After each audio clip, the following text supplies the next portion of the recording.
10월 첫 주일 하나님께서 우리에게 주시는 말씀은 요한계시록 8장입니다. 요한계시록 8장 1절에서 13절까지 말씀입니다. 제가 가진 성경은 신약 성경 406면입니다. 신약 성경 마지막 책 8장 다 찾으시면 제가 1절, 여러분 2절 교독하시고 마지막 13절은 함께 읽으시겠습니다. 제가 1절 읽겠습니다. 일곱째 인을 떼실 때 하늘이 반 시간쯤 고요하더니 내가 보매 하나님 앞에 일곱 천사가 서 있어 일곱 나팔을 받았더라. 또 다른 천사가 와서 제단 곁에 서서 금 향로를 가지고 많은 향을 받았으니 이는 모든 성도의 기도와 합하여 보좌 앞 금 제단에 드리고자 함이라. 향연이 성도의 기도와 함께 천사의 손으로부터 하나님 앞으로 올라가는지라.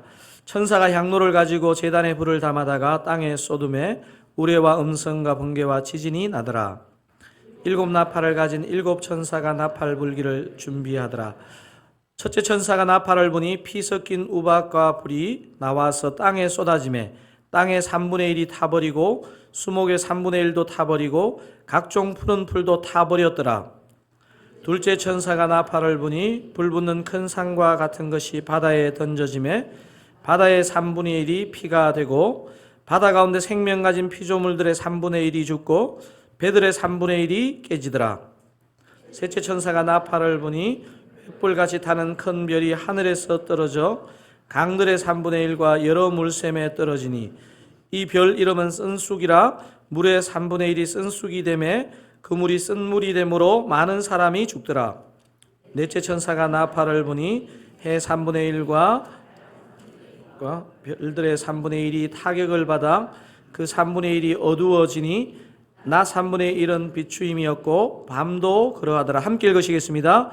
내가 또 보고 들으니 공중에 날아가는 독수리가 큰 소리로 이르되 땅에 사는 자들에게 화가 있으리니 이는 새 천사들이 불어야 할 나팔 소리가 남아 있음이로다 하더라. 아멘.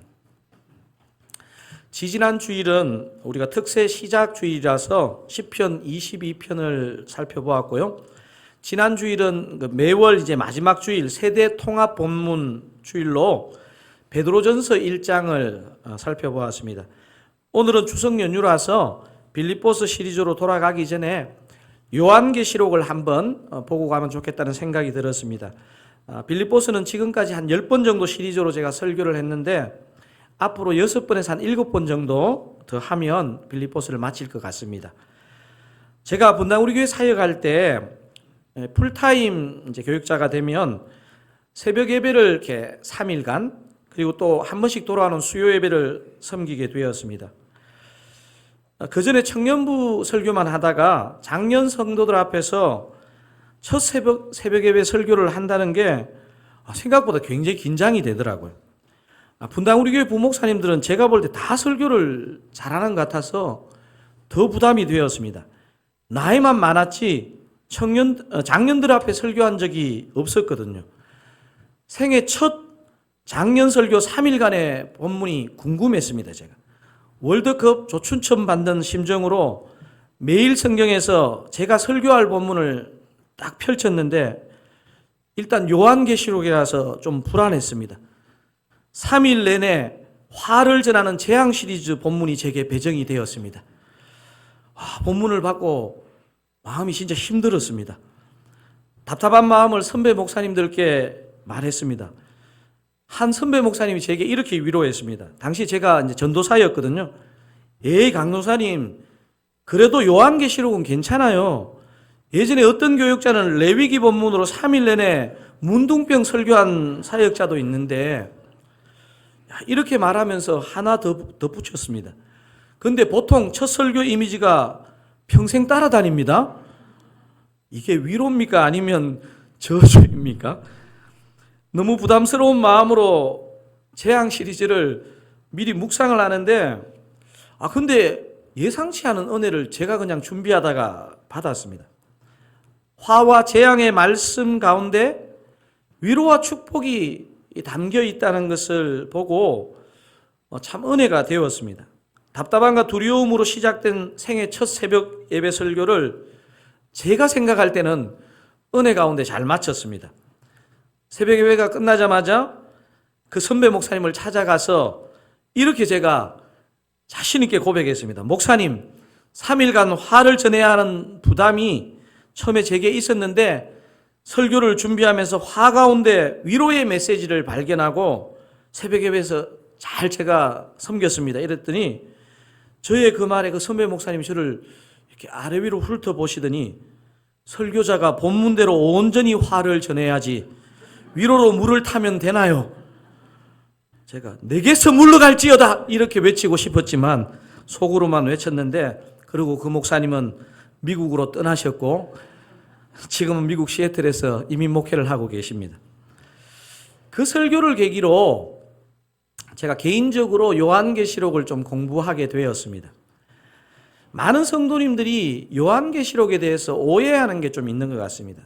그 오해 중에 하나는 뭐냐 하면 계시록은 우리같이 평범한 사람이 풀 수 없고 마치 특정한 사람이 풀 수 있는 것이라고 하는 오해입니다. 여러분, 특정한 사람만이 만약에 풀 수 있다면 성경 66권 중에 한 권으로 우리에게 주셨을 리가 없지 않겠습니까? 특정한 사람들만 신비하게 요한계시록을 푸는 것처럼 하면서 요한계시록을 두려움의 책으로 몰고 가는 그런 면이 있습니다. 계시록은 성도를 두렵게 하는 책이 아니고요, 종말을 사는 성도에게 참된 위로와 소망을 주는 책이 바로 요한계시록입니다. 왜 계시록을 두려움의 책으로 오해하느냐? 제가 볼 때 많은 요인들이 있지만요, 가장 큰 요인 중에 하나는 뭐냐면 요한계시록의 중요한 구조를 놓치고 있기 때문에 그렇습니다. 여러분, 요한계시록은요 22장까지 있는데 크게 세 부분으로 나눠집니다. 이 정도는 여러분 상식으로 아셔야 됩니다. 요한계시록의 전반부는 1장부터 5장, 몇 장부터 몇 장까지라고요? 1장부터 5장까지가 요한계시록의 전반부입니다. 중반부는 6장부터 16장까지입니다. 요한계시록 중반부가 몇 장부터 몇 장? 6장에서 16장. 여러분, 요한계시록은 중요한 책이기 때문에 읽게 되는데 이 구조만 정확하게 좀 알고 있어도요, 이해하는 데 도움이 됩니다. 마지막 후반부가 17장부터 22장까지입니다. 여러분 지금 잘 따라오고 계신 거죠? 전반부가 몇 장에서 몇 장요? 1장에서 5장. 후반부는요? 여러분 이 표정이, 아니 중반부도 안 묻고 후반부를 물으면 어떻게 해요? 중반부는 건너뛰고 후반부는 17장에서 22장. 제가 왜 이를 물었냐면요, 사실 요한계시록을 읽어보신 분들은 알겠지만 이 전반부와 후반부는 구조가 그렇게 복잡하지 않습니다. 이제 문제는 뭐냐 하면 이 6장부터 16장까지의 중반부거든요. 이 중반부에 6장부터 16장까지에 뭐가 나오느냐 하면 여러분이 잘 알고 있는 재앙 시리즈, 크게 세 재앙 시리즈가 나옵니다. 여러분, 세 종류의 재앙이 뭔지는 다 아시죠? 여기 보니까 지금 저한테 성경 탐구 들으신 분들 많던데 갑자기 고개를 막 숙이시네요. 세 재앙이 뭡니까? 인재앙, 나팔재앙. 이게 다 제공하시네요. 우리 방송팀이 저런 거 제공하시면 안 되는데. 자, 우리 세 종류의 재앙이 뭡니까? 인재앙, 나팔재앙, 대접재앙. 이 세 종류의 재앙이 각각 7번씩, 그러니까 총 21번의 재앙이 나오는 거죠. 그런데 이 요한계시록을 두려움의 책으로 몰아가는 사람들의 특징이 뭐냐면요, 이 중반부 6장에서 16장에 마치 재앙의 시리즈, 재앙의 얘기만 있는 것처럼 그렇게 얘기하는데 전혀 그렇지 않습니다. 사실 이 요한계시록의 중반부를 들여다보면요, 재앙 이야기 중간중간에 하나님이 교회를 어떻게 보호하시는지, 그 교회에 어떤 사명을 주시는지, 또 그 교회가 어떻게 이 영적인 전투를 승리하게 하시는지에 대한 얘기로 가득 차 있거든요. 아까 전에 일부 예배 때도 요 이야기할 때 딱 저렇게 밑에서 드릴 소리가 딱 나더라고요. 이게 재앙일지도 모릅니다. 집중하세요. 자, 여러분 6장의 인재앙 시리즈가 나오고 오늘 본문이 들어있는 이 8장과 그 다음 9장에 나팔재앙 시리즈가 나오거든요. 그러니까 6장하고 오늘 본문이 들어있는 8장, 9장 사이에 7장이 있는데 이 7장에 뭐가 나오느냐 하면 우리 주님이 교회를 안전하게 보호한다, 교회를 지켜준다, 그 이야기가 7장에 나옵니다. 그리고 8장, 9장이 나팔재앙이라 그랬잖아요. 그리고 15장, 16장이 대접재앙인데 그 사이에 중간에 그 긴 내용이 뭐가 들어있냐면요, 하나는 주님이 이 땅에 세우신 피로 사신 교회에 사명을 주신다, 그 얘기를 다루고 있고요. 그리고 이 땅에서 영적인 전투에 이 교회로 하여금 승리하게 한다, 영적인 전투를 승리하게 한다는 내용이 들어있습니다. 여러분 이 6장에서 16장의 내용은 한마디로 말해서 재앙 시리즈가 포인트가 아니고요, 재앙 가운데도 우리 주님이 교회를 보호하신다, 교회에 사명을 주신다, 교회로 전투하여 승리하게 하신다, 이게 요한계시록 중반부의 핵심 메시지라는 사실입니다. 이렇듯 어떤 환난과 재앙에도 우리 주님은 교회인 저와 여러분을 보호하시고 또 사명을 주시고 또 이 영적인 전쟁에서 승리하게 하시는 주님이신 줄로 믿으시기 바랍니다. 이게 요한계시록 중반부가 주는 메시지입니다. 제가 요한계시록 구조를 왜 이게 간단하게지만 설명했느냐 하면요, 오늘 본문을 이해하기 위해서 이 구조의 이해가 먼저 필요하기 때문입니다. 여러분 오늘 본문 요한계시록 8장에는 4번의 나팔 재앙이 나오고요, 여러분 집에 가서 9장을 펴보시면 나머지 3번의 나팔 재앙이 나옵니다. 여러분 아까 3번의 재앙 시리즈가 뭐라 그랬죠? 인재앙, 나팔 재앙, 대접 재앙. 그래서 오늘 우리가 이 살펴보는 이 부분에는요, 2번째 세트인 나팔 재앙이 8장에서 4번 이렇게 내리는 것이 나오는 내용입니다. 자, 4번째 나팔 재앙 한번 오늘 본문을 통해서 한번 어떤 4번의 나팔 재앙이 어떤 건지 어떻게 내리는지 한번 8장 7절에서 13절을 통해서 한번 확인해 볼 텐데요. 제가 7절, 여러분이 8절을 통해서 한번 조금 내용을 머리에 좀 숙지한다고 생각하고 한번 읽어보면 좋겠습니다. 제가 7절 읽겠습니다. 첫째 천사가 나팔을 부니 피 섞인 우박과 불이 나와서 땅에 쏟아집니다. 땅의 3분의 1이 타버리고 수목의 3분의 1도 타버리고 각종 푸른 풀도 타버렸더라. 자, 여러분 읽습니다. 둘째 천사가 나팔을 부니 불붙는 큰 산과 같은 것이 어디에 던져지매? 바다에. 바다 가운데 생명 가진 피조물들의 3분의 1이 죽고 배들의 3분의 1이 깨지더라. 여러분이 10절입니다. 셋째 천사가 나팔을 부니 햇불같이 타는 큰 별이 하늘에서 떨어져 강들의 3분의 1과 여러 물샘에 떨어지니 이 별 이름은 제가 읽어야 됩니다. 다 읽으시면 안 됩니다. 쓴쑥이라. 물의 3분의 1이 쓴쑥이 되매 그 물이 쓴물이 되므로 많은 사람이 죽더라. 넷째 천사가 나팔을 부니 해 3분의 1과 달 3분의 1과 별들의 3분의 1이 타격을 받아 그 3분의 1이 어두워지니 낮 3분의 1은 비추임이 없고 밤도 그러하더라. 13절 함께 읽으시겠습니다. 내가 또 보고 들으니 공중에 날아가는 독수리가 큰 소리로 이르되 땅에 사는 자들에게 화가 있으리니 이는 새 천사들이 불어야 할 나팔 소리가 남아있음이로다 하더라. 저 마지막에 새 천사가 아직 불어야 된다는 거죠.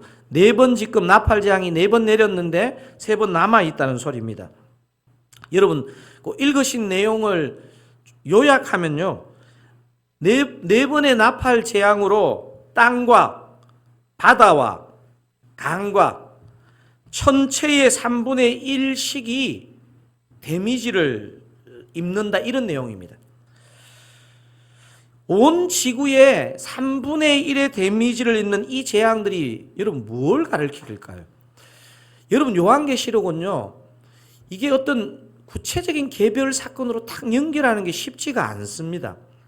근데 많은 성경학자들이 이 네 번의 나팔 재앙들의 인간의 탐욕으로 인한 환경 오염과 환경 파괴라는 데는요, 상당히 동의합니다. 이 환경 파괴만 그런 건지 아니면 다른 어떤 부분이 있는 건지는 모르겠지만 굉장히 중요한 부분은요, 이미 우리에게 영향을 미치고 있는 이 환경 오염과 환경 파괴가 이 나팔 재앙이라는 것입니다. 제가 미국에 있을 때 한국의 미세먼지가 너무 심하다는 뉴스와 얘기를 많이 들었습니다. 근데 미세먼지가 제가 생각보다 이렇게 한국 나와보니까 생각보다 괜찮아서 어떤 분에게 요즘 미세먼지가 괜찮으네 이렇게 얘기했더니 목사님 걱정 마세요. 코로나로 중국 공장이 많이 쉬었는데 이제 다시 가동되기 때문에 미세먼지가 많이 올 거예요. 실제로 오늘 이 본문의 표현처럼 우리는 어찌 보면요, 자연의 3분의 1이 파괴된 시대에 이미 살고 있을지도 모르겠습니다. 이 3분의 1을 어떻게 해석해야 될지 모르겠지만요, 우리는 뭐 3분의 1까지인지는 모르겠지만 실제로 하나님이 만드신 이 자연과 생태계가요, 상당히 손상을 많이 입어 있는 것은 사실입니다. 그렇지 않아서 우리는 할 수만 있으면 환경 파괴를 막는데 힘을 쏟아야 할 것입니다. 나팔 재앙으로 이미 환경 파괴는 시작됐는데 우리가 환경 보호를 한들 무슨 소용이 있을까, 이런 생각을 하시면 안 됩니다. 이런 원리와 비슷합니다.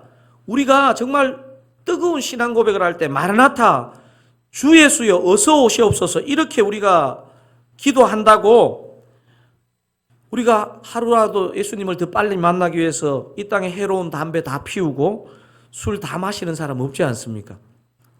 분위기가 굉장히 썰렁하네요.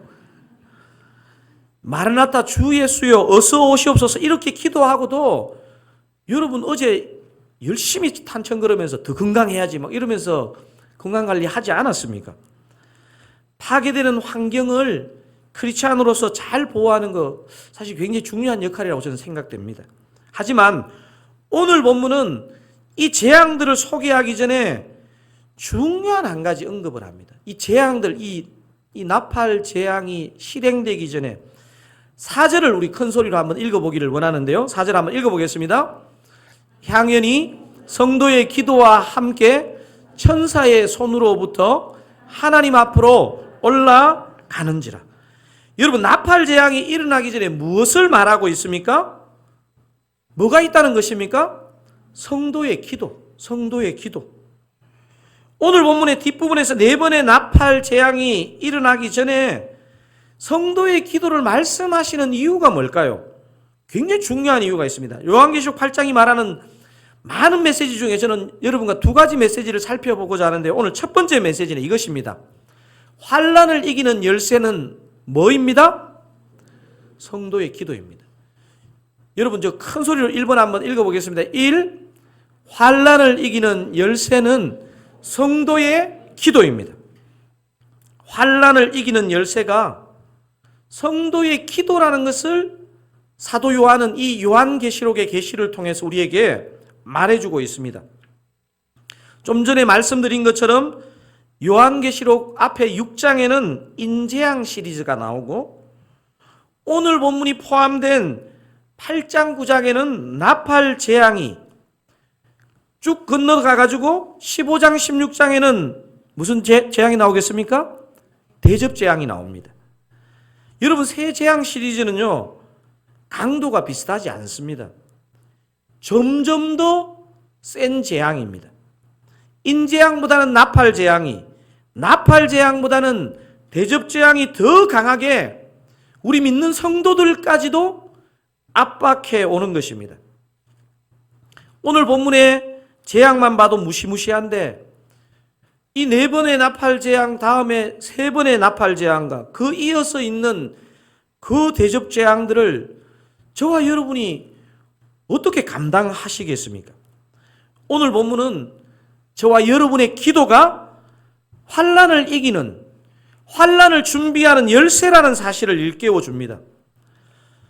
부끄러운 고백이지만요, 바쁜 목사로 살다 보니까 우리 새 아이들과 가정 예배를 열심히 드리지를 사실 잘 못했습니다. 특히 한국에 있을 때 그랬던 것 같은데요. 물론 제 마음속에 목사 아들, 딸로 사는 것 자체가 부담일 텐데 가정예배까지 드리면 더 힘들겠다 생각해가지고 그런 부분도 있었습니다.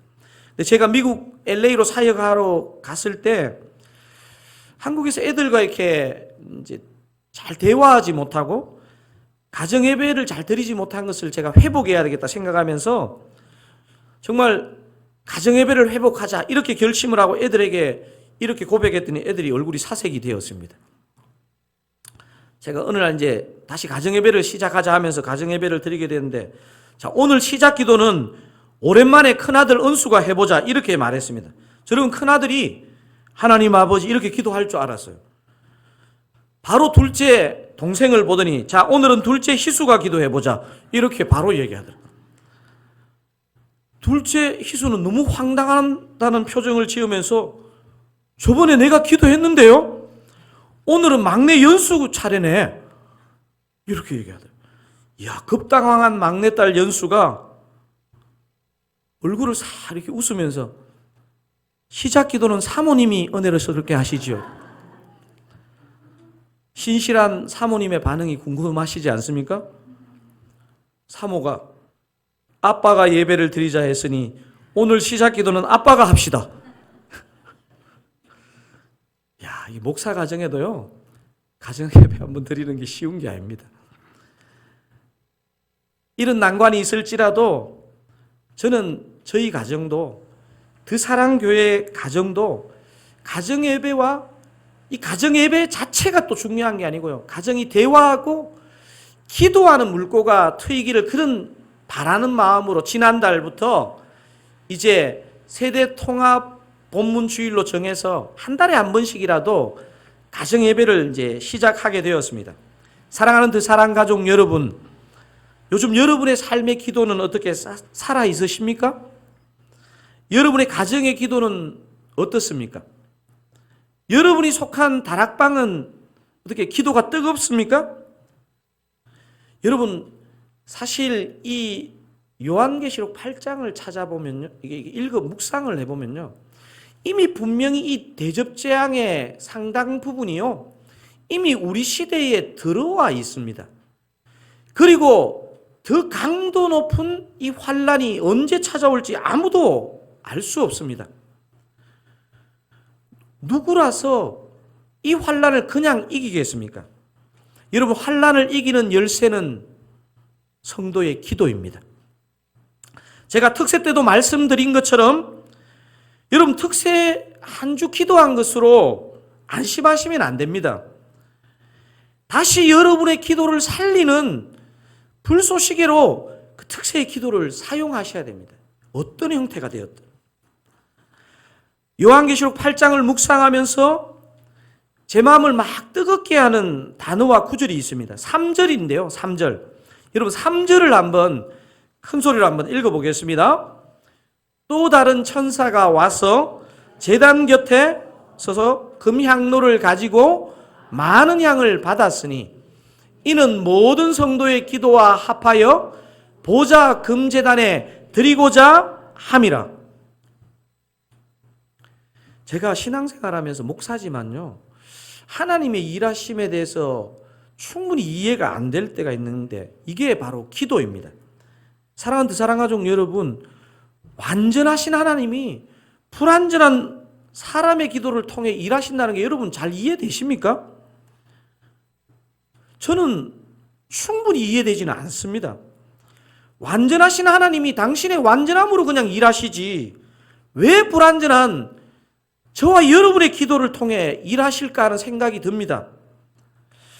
아마도 사랑하는 자식의 소원을 들어주는 그 부모의 마음 아닐까 하는 생각이 또 해보게 됩니다. 하여튼 성경은 반복해서 우리 주님이, 완전하신 주님이 불완전한 우리의 기도를 사용하신다는 것입니다. 그를 통해 일을 하신다는 것입니다. 그래서 요한계시록 8장이 주는 두 번째 중요한 메시지는 이겁니다. 하나님의 보좌를 움직이는 열쇠가 뭐라고요? 성도의 기도라는 것입니다. 여러분, 2번 저거 큰 소리로 한번 읽어보실까요? 하나님의 보좌를 움직이는 열쇠는 성도의 기도입니다. 여러분 아멘으로 받으셔야 됩니다. 하나님의 보좌를 움직이는 열쇠는 성도의 기도래요. 물론 우리가 우리 마음대로 하나님의 보좌를 흔들 수 있다 이 말은 아니고요. 우리 주님의 주권을 인정한다면 하나님의 보좌가 진짜 움직여지는 것은 뭐냐면요, 연약한 우리의 기도 가운데 그렇다는 것입니다. 우리는 종종 우리가 한 기도를 잊습니다. 특별히 오랫동안 기도해도 응답이 없으면 그러면 그렇지 내 기도가 그렇게 힘이 있겠어? 이러고 우리도 우리의 기도를 그냥 대충 여기고 기도의 불이 꺼지는 경우가 있습니다. 여러분, 하지만 지금 천사가 성도의 기도를 어디에 담고 있다고 말하고 있습니까? 여러분 3장을 큰 글씨, 색깔 있는 글씨에 강세를 두어서 한번 읽어보도록 하겠습니다. 8장 3절입니다. 또 다른 천사가 와서 제단 곁에 서서 금향로를 가지고 많은 양을 받았으니 이는 모든 성도의 기도와 합하여 보좌 금제단에 드리고자 함이라. 이게 제가 가슴이 뛰는 부분입니다. 천사가 성도의 기도를 어디에 담는다고요? 금향로. 여러분, 이 금향로에 성도의 기도를 담는다는 것은요, 하나님이 지극히 존중하고 들으신다는 뜻입니다. 여러분, 이 땅에서 아무리 비싼 물건 로켓 배송으로 시켜도 금향로에 담아서 옵니까? 너무 이상한 비유네요.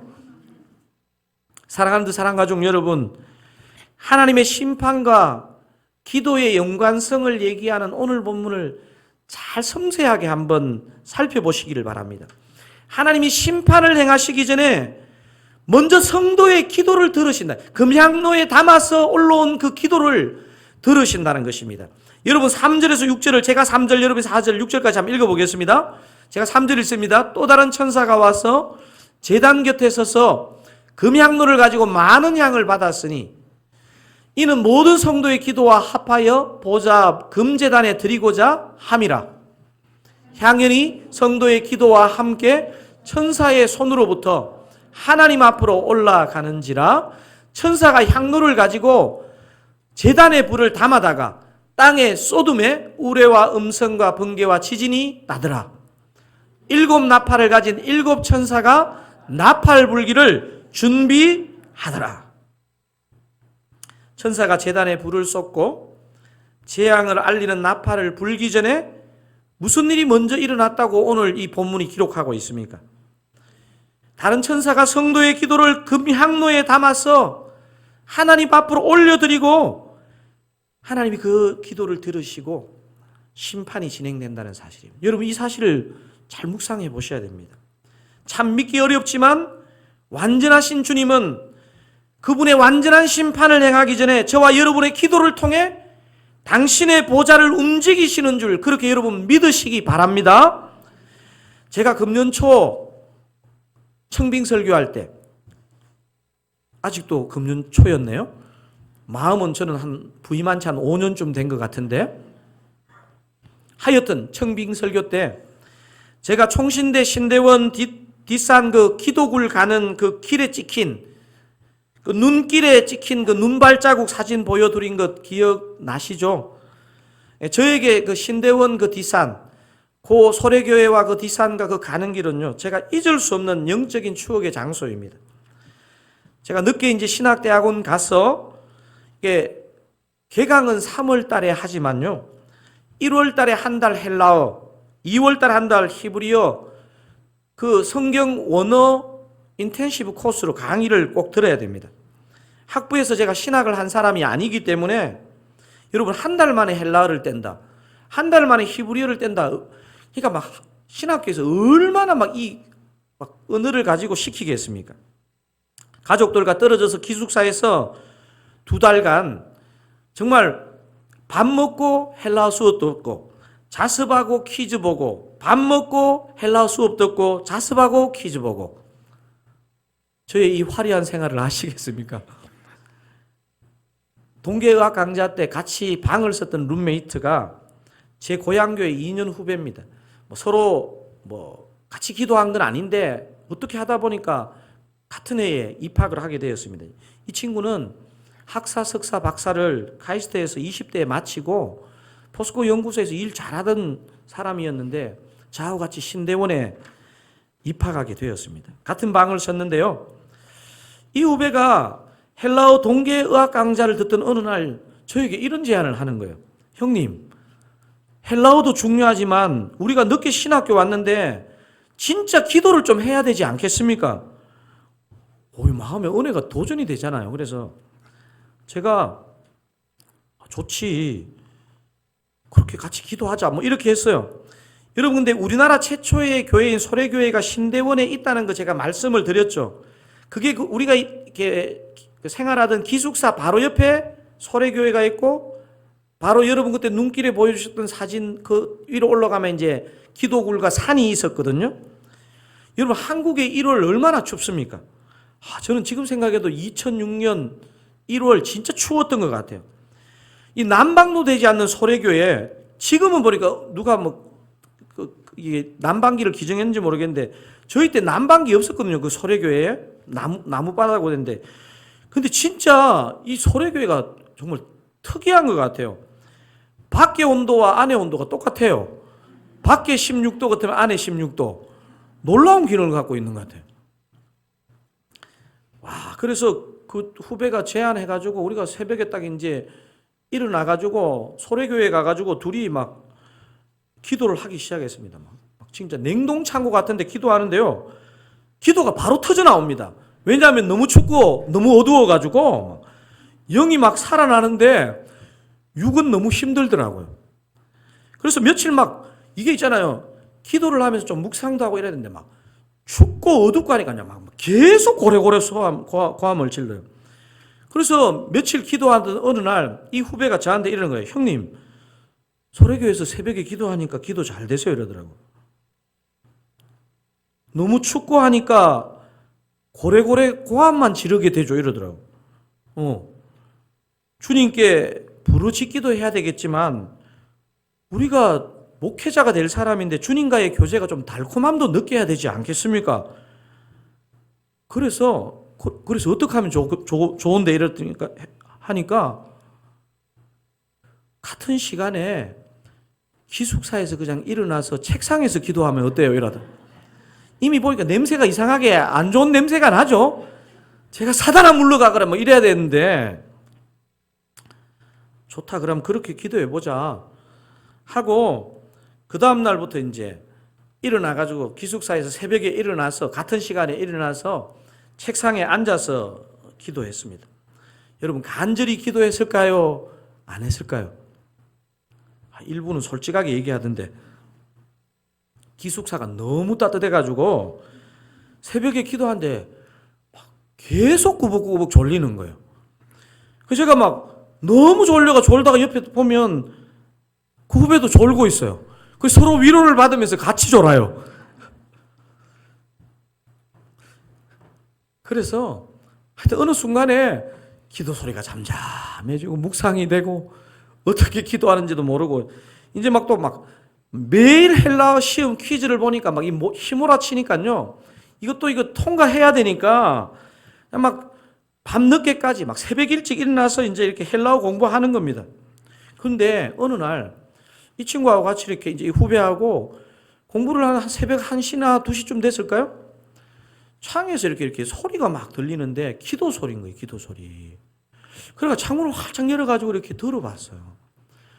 아니, 소래교회에서 기도하는 것도 힘든데 산에서 어떤 전도사님이 기도를 하고 있는 거예요, 기도를. 근데 놀라운 거는요, 우리는 퀴즈 준비한다고 새벽 1시, 2시까지 공부하다가 이제 잠깐 자고 다시 일어나가지고 새벽 한 4시, 5시 일어나가 또 공부하는데 그 전도사님이 계속 산에서 기도하고 있네요. 근데 주님이 그때 제가 체포를 딱 드리는데 딱 주님이 정말 성령님이 내한테 찾아오셔서 그런 것 같아요. 강전사, 너 한국교회 어렵다 하지만 왜 안 망하는지 알겠니? 제가 영적으로 알겠더라고요. 그 전도사님을 포함해서 그 추위에도 그 어려운 환경에도 기도하는 성도가 한국에 있다는 생각이 들면서요. 한국교회가 이렇게 타락했다고 손가락질 받기도 하지만요. 하나님이 지켜주시는 이유를 알겠더라고요. 사랑하는 사랑가족 여러분, 이미 오늘 요한계시록 8장에 나오는 이 대접재앙요. 대접재앙인가요? 나팔재앙. 여러분, 나팔재앙은요, 이미 시작된 게 분명한 것 같아요. 다 끝나지는 않았지만요, 이 나팔재앙은 시작되었고, 요한계시록이 얘기하는 나팔재앙은 아직 많이 남아있고요. 그보다 강도가 더 높은 대접재앙이 남아있는 거예요. 저와 여러분이 그 전도사님처럼 한겨울에 산에 가서 기도하지는 못해도요, 우리가 깨어 기도해야 하는 것입니다. 저와 여러분의 개인 기도는 요즘 깨어 있습니까? 저와 여러분의 가정의 기도는 쉬지 않고 있습니까? 여러분이 속한 다락방과 여러분이 몸을 담고 있는 그 사역 부서는 어떤 일을 열심히 하기 전에 간절하게 기도하십니까? 사랑하는 사랑가족 여러분, 전능하신 하나님이 계신 그 보좌를 흔들 수 있는 것은요, 성도의 기도밖에 없다는 것입니다. 사랑하는 사랑가족 여러분, 오늘 이 시간을 시작으로 저와 여러분의 기도가 살아나기를 주님의 이름으로 축원드립니다. 여러분의 가정과 여러분의 다락방과 여러분의 사역 현장 속에 우리가 할 수 있는 기도로 우리가 주님의 보좌를 흔드는 그 은혜의 자리에 나아가기를 우리 주님의 이름으로 축원드립니다. 저는 오늘